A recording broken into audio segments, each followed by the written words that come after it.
I started programming when I was a young teenager. Yep. And had my own software company when I was 14, 15 years old, and wrote arcade games.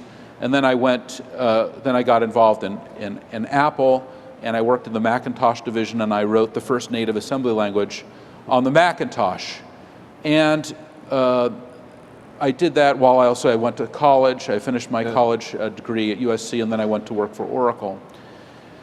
And being successful when I was young, I found a need to kind of straighten myself out a little bit. And I know that a lot of people turn to drugs for those kinds of things.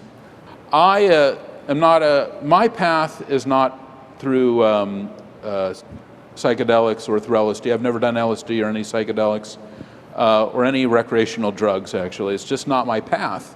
And but meditation is a major part of my life. It's been that way for a couple of decades. Yeah. And that is something very much that I align with Steve on, and his message of look inside yourself, realize yourself, look to the kind of path, the autobiography of Yogi, which is not a story of LSD, but a story of self-realization.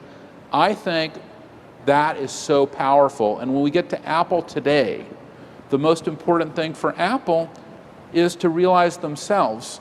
That is, when they get up on stage, they still kind of want to look like Steve and act like Steve. And even, I looked at some of the old announcements they did recently, and before they do a video, they always have a slide that says video on it.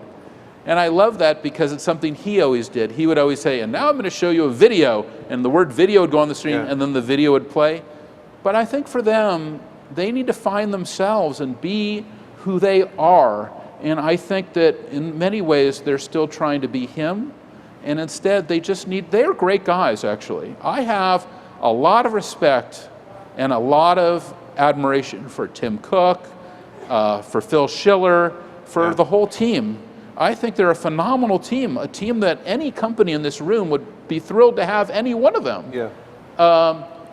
They just need to be who they are truly, and respect the past, but as Steve would say, project the future.